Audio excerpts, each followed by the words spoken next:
Hello students, मैं आशा करती हूँ कि आप अपने टाइम का यूटिलाइजेशन सही से कर रहे होंगे, कोई रोस्टेड वीडियो नहीं देख रहे होंगे, अपने टाइम का सही से सदुपयोग कर रहे होंगे। अब मैच्योर हो गए हैं। ये सीरीज़ फिर से मैं बता दूँ कि टुडे ट्यूटोरियल प्लेटफॉर्म पर आपकी मैथ्स की बेसिक सीरीज़ चल रही है। ये उन बच्चों के लिए खासकर बनी है, खासकर उन्हीं बच्चों के लिए बनी है जो किसी आर्थिक तंगी या फिर अपनी कोचिंग अफोर्ड न कर पाने के कारण उनके कुछ बेसिक कॉन्सेप्ट, कुछ कन्फ्यूज़न शेष रह गई थी। उनके लिए ये सीरीज़ मतलब खास कर उन्हीं के लिए बनाई गई है। जिन बच्चों को ये सब कुछ पता है, बहुत ही अच्छी बात है। उनका बस यही एक काम है कि आप जो अपने फ्रेंड्स जिन सर्कल्स में जानते हो कि उनको प्रॉब्लम हो रही है ऐसे क्वेश्चंस को सॉल्व करने में, उनको लगता है कि यार अगर मुझे ऐसी कोई सीरीज़ ऐसी आ जाए जो हमें ऐसे बेसिक मैथ्स पे काम कराए, तो आप उनको ये वीडियो शेयर कर सकते हैं। ठीक है, तो अब चलो प्रोसीड करते हैं।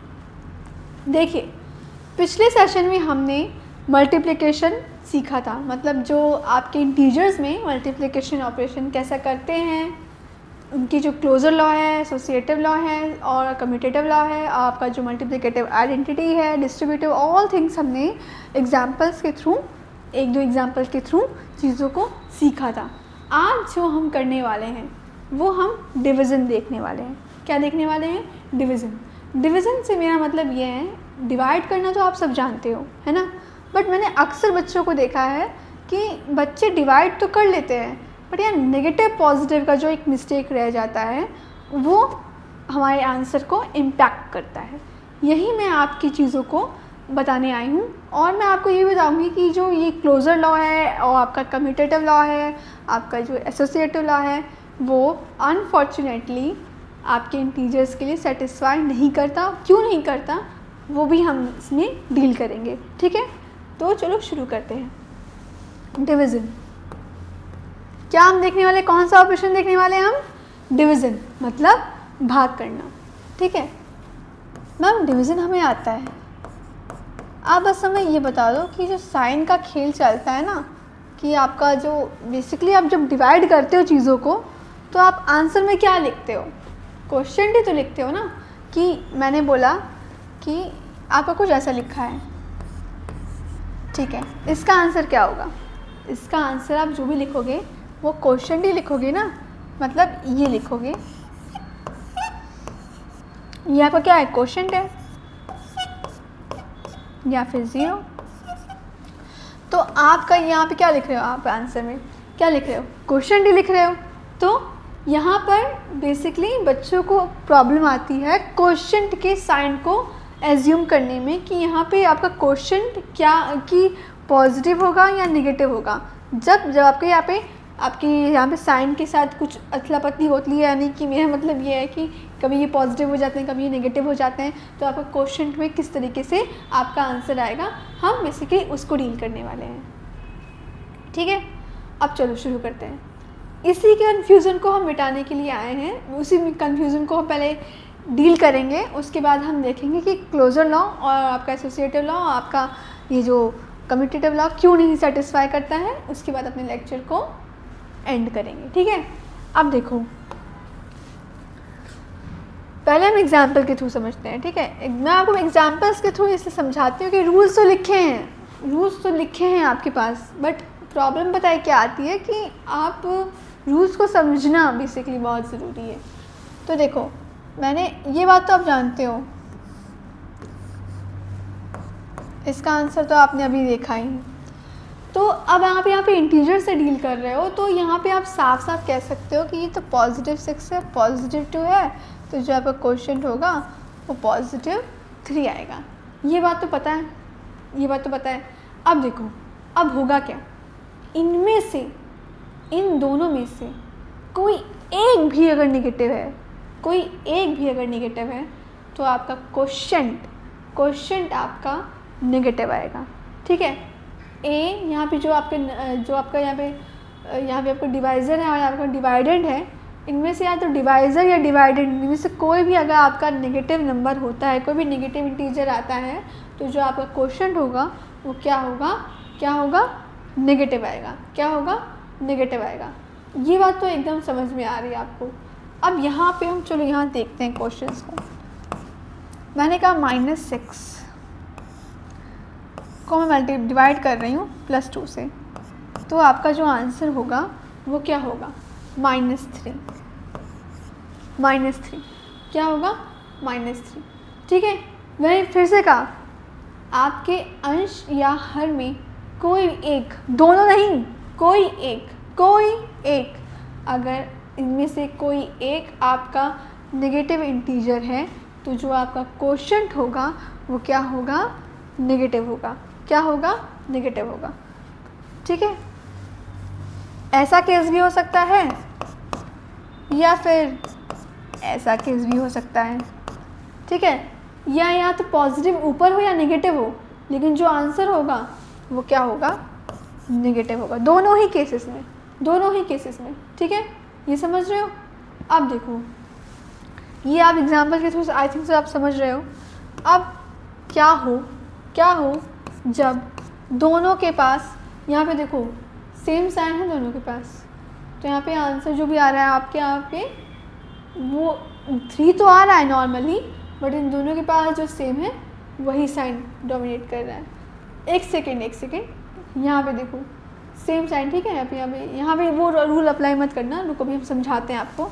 मैंने बोला -6 -2 से डिवाइड हो रहा है, -6 -2 से डिवाइड हो रहा है, तो इसका आंसर क्या -3 आएगा? नहीं, यहाँ पे वो रूल अप्लाई नहीं करना है, क्योंकि यहाँ पे आपको चीज़ें ध्यान से देखनी है। क्यों यहाँ पे जो आपका आंसर होगा वो +3 आएगा। क्यों +3 आएगा, इसकी वजह हम आपको यहाँ बता रहे हैं। देखो यहाँ जो -6 लिखा है, यहाँ जो -2 लिखा है, वो एक तरीके से यही लिखा है ना, यहाँ एक तरीके से ये दोनों यही तो लिखे हैं, या फिर रुको, इससे आपको सही से समझ में आएगा।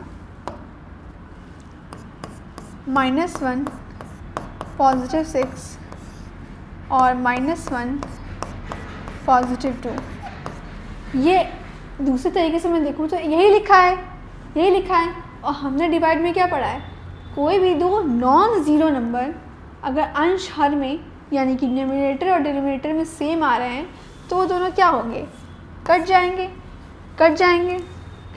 तो फिर आपका जो आंसर जो आपकी बन के आएगा, क्या बन के आएगा, 6-2 बन के आएगा, यानी +6 और +2। तो फिर इस केस में आपका क्या आंसर आएगा, +3। तो आपको इसका रीज़न समझ में आया ना, कि जब आपके A और B सेम साइन के होंगे तो आपका आंसर क्या होगा, जो क्वोशिएंट होगा वो पॉजिटिव होगा। ठीक है, यानी कि मैंने बोला यहाँ पे A और B, रुको, यहाँ पे हमने ये रूल सीखा कि अगर मेरे पास कुछ ऐसे A और B लिखा है, ठीक है, A और B, रुको, ये रूल हमने सीखा कि A और B कुछ ऐसे लिखा है। ठीक है, A और B कुछ ऐसे लिखा है जहाँ B 0 के बराबर नहीं है। इसको भी लिखते हुए चलना है। इसको लिखने की अब आदत डाल लो। जब भी आप कभी A B जैसे कोई ऐसी क्वांटिटी लिखोगे तो B does not equal to 0 लिखने की आदत डाल लो, कि यहाँ पे आपका जो डिवाइज़र है वो कभी 0 नहीं होगा। ठीक है, क्यों नहीं होगा इसका भी आपको जवाब जल्द ही पता चलेगा, लेकिन पहले आप इसको देखो। ठीक है, A बाय B, हाँ मैंने बोला कि अगर A and B are positive integers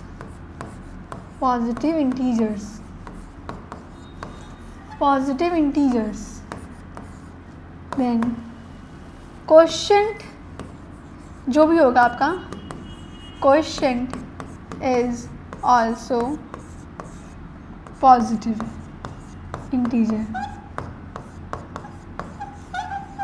ठीक है, जब डिवाइड हो रहा हो तब की बात हो रही है, अगर जब डिवाइड ना हो, जब शेषफल आ रहा हो तब उसकी हम बात नहीं कर रहे हैं ना।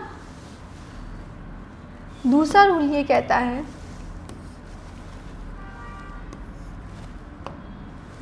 कि जब A and B are negative integers, क्या हो, जब ऋणात्मक संख्या हो इंटीजर्स, तब आपका जो क्वोशंट होगा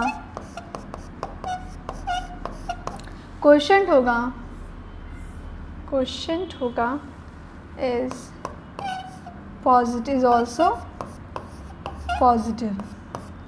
पॉजिटिव इंटीजर।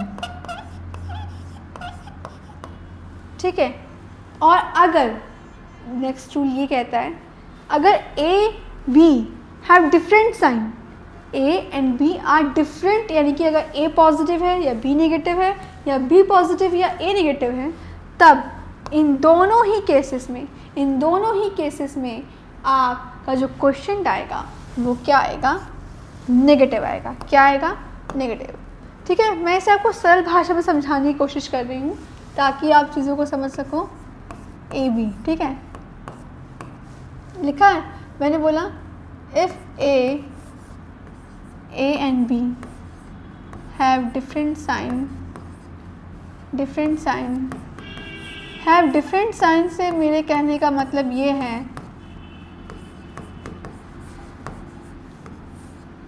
कि या तो ए पॉजिटिव है, रुको, ए पॉजिटिव है and b is negative integer, या ए नेगेटिव है बी इज पॉजिटिव। ठीक है। इन दोनों ही केसेस में आपका जो क्वोशंट आएगा,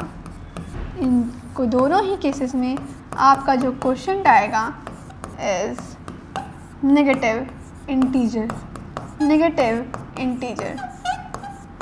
ठीक है। अब आप चीज़ों को खुद से डेवलप कर पा रहे हो। यहाँ हमने बस कुछ एग्जाम्पल्स देखे और ऑब्जर्व करके जो रूल हमने पाया वो लिख दिया।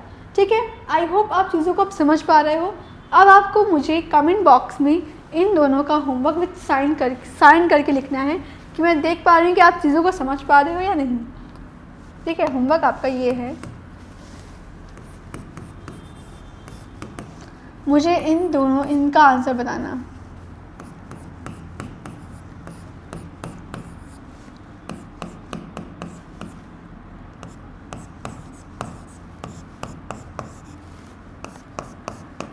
इन सब का आंसर मुझे आप कमेंट बॉक्स में लिख के बताना। देख रहे हो कैसे जूम होता है? फिर इसका आंसर बताना। रुको,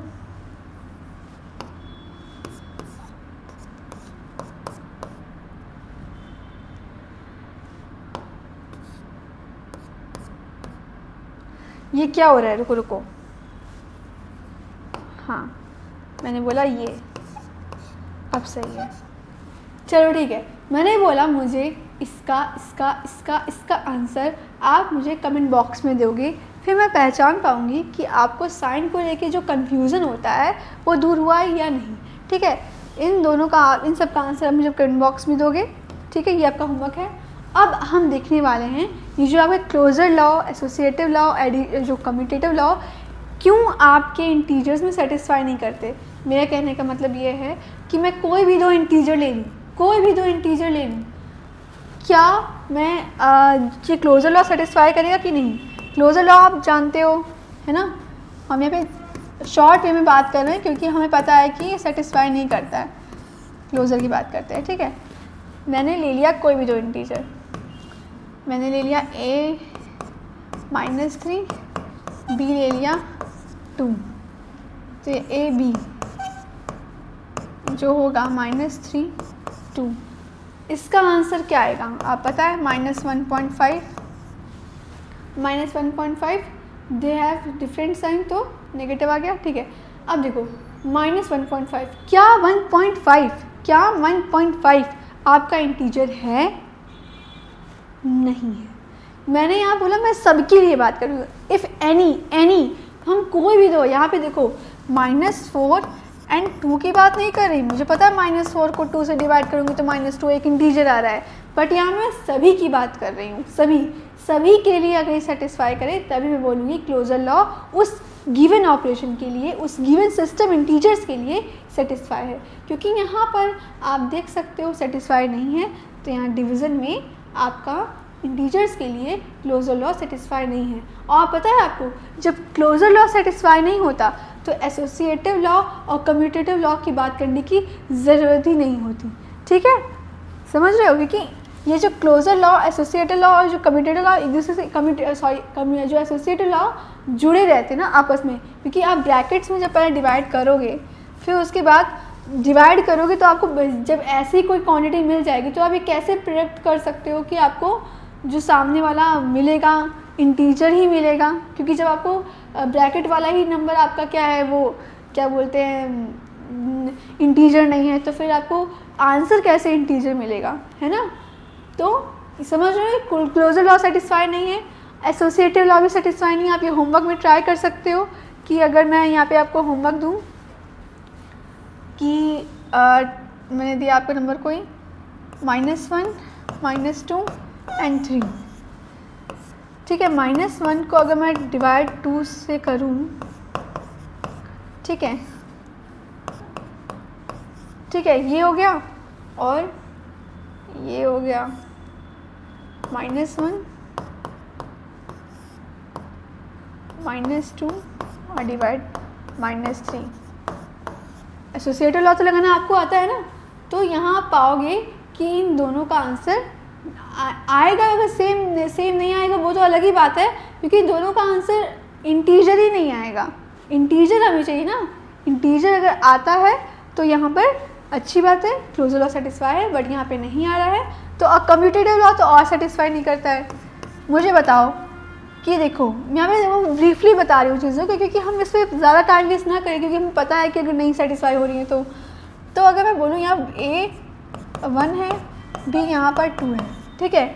मैंने बोला A/B, मैंने बोला रुको, मैंने बोला B/A, यानी कि 2/1, ये तो एक इंटीजर है, ठीक है, ये तो एक इंटीजर है, लेकिन क्या A/B यानी कि 1/2 क्या ये एक इंटीजर है? यानी कहने का मतलब ये A divided by B, B divided by A, B divided by A, ये दोनों तो इक्वल ही नहीं है।